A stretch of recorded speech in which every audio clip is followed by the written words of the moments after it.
ভারতে মুসলিম নির্যাতনের বিরুদ্ধে ডক্টর ইউনূসকে সোচ্চার হওয়ার দাবি। জানাবো আলুর দামে ধস।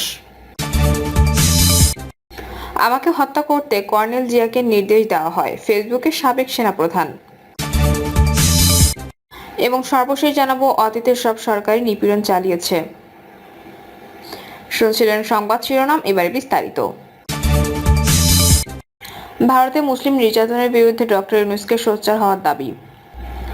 রমজান মাসেও ভারতের মুসলমানদেরকে হত্যা, নির্যাতন ও মসজিদে হামলাকারী নেতৃত্ববাদী হিন্দুত্ববাদী সন্ত্রাসীদের কঠোরভাবে দমন করতে ভারত সরকারকে চাপ দিতে বাংলাদেশের প্রধান উপদেষ্টা ডক্টর মোহাম্মদ ইউনূসের প্রতি আহ্বান জানিয়েছে বিপ্লবী ছাত্র পরিষদ। এ সময় হিন্দু মুসলিম এক হও, নিপীড়ন রুখে দাও, হিন্দুত্ববাদের কালো হাত ভেঙে দাও, গুড়িয়ে দাও, মানবতা দিচ্ছে ডাক, ভারতীয় মুসলমানরা মুক্তি পাক, Muslim life matters, stop the genocide, stop the hate, justice for Indian Muslims, Ramadan massacre must ইত্যাদি স্লোগান দেওয়া হয়। সমাবেশে বিপ্লবী ছাত্র পরিষদের আহ্বায়ক আব্দুল ওয়াহেদের সভাপতিত্বে বক্তৃতা করেন জাতীয় বিপ্লবী পরিষদের রাজনৈতিক প্রধান মোহাম্মদ আনিসুর রহমান ও সহকারী সদস্য সচিব গালিব হোসেন।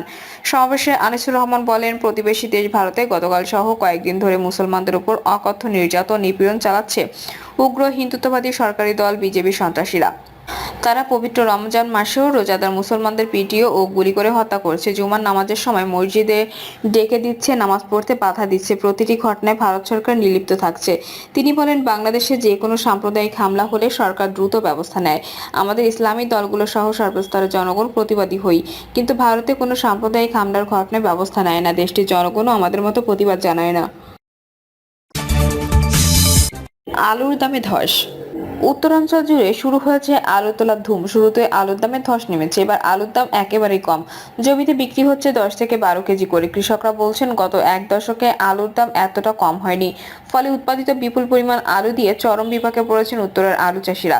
ক্রেতা না থাকায় কৃষকরা না পারছে জমি থেকে বিক্রি করতে, আবার বুকিং না থাকায় হিমাগারেও রাখতে পারছে না। কৃষকদের আরও অভিযোগ, আলুর অস্বাভাবিক দরপতনের পেছনে আলু ব্যবসায়ী সিন্ডিকেটের হাত রয়েছে। হিমাগার মালিকদের সঙ্গে ব্যবসায়ী সিন্ডিকেটের যোগসাজশ রয়েছে। ভুক্তভোগী কৃষকদের সঙ্গে কথা বলে জানা গেছে, গত বছর রাজশাহী সহ উত্তরাঞ্চলে প্রতি কেজি আলু সংরক্ষণের হিমাগার ভাড়া ছিল 4 টাকা।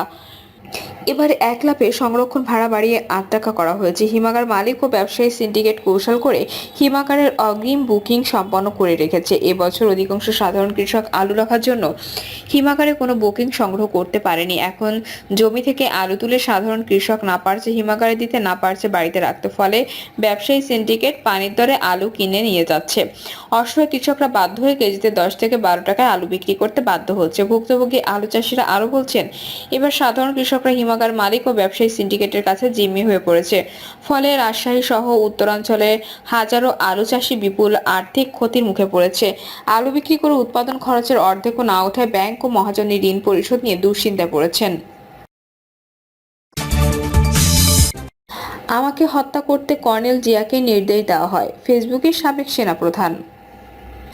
সাবেক সেনাপ্রধান জেনারেল ইকবাল করিম ভূঁইয়া দাবি করেছেন, তাকে হত্যা করতে কর্নেল জিয়াকে নির্দেশ দেওয়া হয়েছিল। একথা শুনে তার মেরুদণ্ড দিয়ে শীতল স্রোত বয়ে গিয়েছিল। 13 মার্চ ফেসবুকে দেওয়া স্ট্যাটাসে তিনি এ দাবি করেন।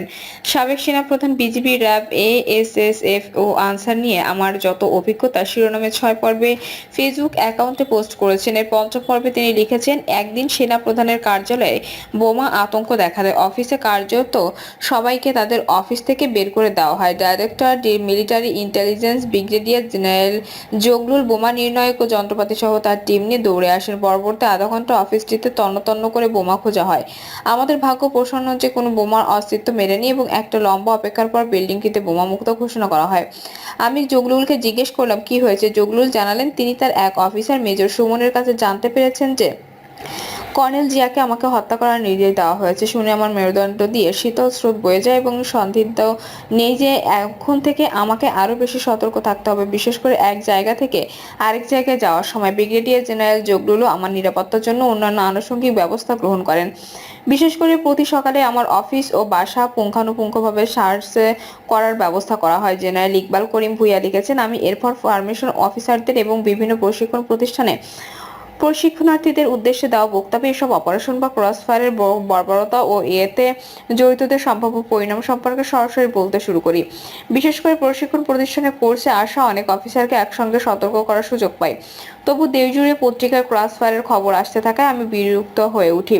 এক পর্যায়ে সিদ্ধান্ত নিই র্যাব, ডিজি, এফআই, বিজিবিতে আর কোনো অফিসারকে পোস্টিং দেব না। DG, BGB major general Aziz ও কর্নেল জিয়া প্রধানমন্ত্রীর সচিবালয়ে অভিযোগ করেন এবং নিরাপত্তা উপদেষ্টাকে এ ব্যাপারে হস্তক্ষেপ করতে বলেন। ডিজি, এফআই মেজর জেনারেল আকবর বারবার অনুরোধ করলে শেষ পর্যন্ত আমি নিজে একটি 10 থেকে 12 জনের অফিসার দলের তালিকা তৈরি করে তাকে দিয়ে। সাবেক সেনাপ্রধান আরও লিখেছেন, পরে মিস্টার বেনজিং স্বয়ং আমার কাছে আসেন এবং র্যাব চালাতে আমার সহায়তা চান, কিন্তু আমি তাকে অফিসার দেওয়ার কোনো নিশ্চয়তা দিইনি। এমএসপিএম আমাকে কয়েকবার ফোন করে জানান যে প্রধানমন্ত্রী র্যাব, বিজিবি আর ডিজিএফআই এর আরও অফিসার চাচ্ছে। আমি আমার সিদ্ধান্তে অনড় থাকি। চট্টগ্রামের হোটেল রেসিডেন্স উদ্বোধনের সময় প্রধানমন্ত্রী স্থানীয় পুলিশের সঙ্গে কথা বলার এক পর্যায়ে আমাকে ডেকে বলেন র্যাবে আরও জুনিয়র অফিসার বদলে দিতে। আমি বুঝে বলি, পিজিআর, এসএসএফ, ডিজিএফআই, বিজিবি সবখানেই ইতোমধ্যে এত অফিসার দেওয়া হয়েছে যে এই মুহূর্তে অতিরিক্ত অফিসার দেওয়ার মতো অবস্থা সেনাবাহিনীর নেই। তিনি জোরাজুরি করলেও আমি আমার অবস্থানে শেষ পর্যন্ত অটল থাকি। অবশেষে তিনি লিখেছেন, আজকে আমরা এমন একটা অবস্থানে এসে দাঁড়িয়েছি যে র্যাব সম্পর্কে জরুরি সিদ্ধান্ত নেওয়া বাঞ্ছনীয়।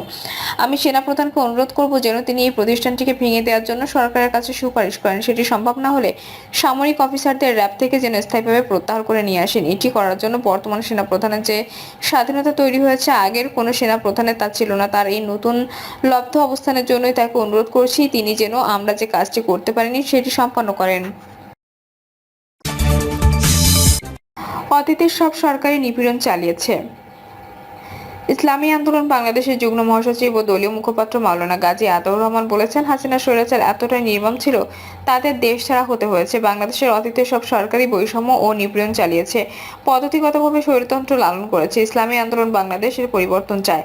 গাজী আতাউর রহমান বলেন, ইসলাম এই জাতীয় রক্ষা কবচ। ইসলামই আমাদের সীমানা আলাদা করেছে। ঢাকা বিশ্ববিদ্যালয়ে কার্ল মার্কসের লেনিন চর্চা হলে ইসলাম কেন চর্চা হতে পারবে না? তিনি বলেন, ইসলাম নিয়ে ভুল আতঙ্ক তৈরি করা হয়। ইসলাম বরং নিপীড়ন মানুষের স্বার্থ রক্ষায় কাজ করে। তিনি বলেন, শিক্ষা জাতির মেরুদণ্ড। শিক্ষার মান যত উন্নত, দেশ তত উন্নত হয়। মানব সম্পদ উন্নয়ন ও দক্ষ জনগোষ্ঠী তৈরি করতে আন্তর্জাতিক মানদণ্ড হিসেবে জিডিপি এর 6% শিক্ষা খাতে বরাদ্দ রাখার কথা। এশিয়ার বিভিন্ন দেশও জিডিপির বৃহৎ অংশ শিক্ষা খাতে খরচ করে মানব সম্পদ উন্নয়ন করত, কিন্তু আমাদের বিগত সরকারগুলো গড়ে 2% মতো বরাদ্দ রাখে। এর মধ্যে শিক্ষা খাতের অবকাঠামো উন্নয়নে অন্তর্ভুক্ত থাকে, ফলে গবেষণা ও জ্ঞান তৈরিতে তেমন কোনো বিনিয়োগ থাকে না বললেই চলে, যার ফলে আন্তর্জাতিক দক্ষতা ভিত্তিক কর্মবাজারে আমরা পিছিয়ে পড়েছি। আতাউর রহমান বলেন, ঢাকা বিশ্ববিদ্যালয় সহ দেশের সামগ্রিক শিক্ষার মান ক্রমান্বয়ে অবনতি হচ্ছে। দেশের ইতিহাসের সবচেয়ে গুরুত্বপূর্ণ শিক্ষা প্রতিষ্ঠান ঢাকা বিশ্ববিদ্যালয়ের শিক্ষার্থীদের আবাসন ও খাবারের মান নিয়ে কথা বলতে গেলে আক্ষেপ করতে হয়। এই রাষ্ট্র কত কিছু করে কিন্তু দেশের সেরা মেধাবী সন্তানদের জন্য উন্নত আবাসন ও খাবারের ব্যবস্থা করতে পারে না, এটা মেনে নেওয়া যায় না। তাই দক্ষতা ও নৈতিকতাকে ভিত্তি করে অবকাঠামো, গবেষণা ও শিক্ষার মান নিশ্চিত করতে সামগ্রিক সংস্কার করতে হবে। প্রিয় দর্শক, এই ছিল এখনকার সর্বশেষ সংবাদ। আপডেট সব সংবাদ পেতে চ্যানেলটি সাবস্ক্রাইব করে বেল আইকনটি ক্লিক করে রাখুন।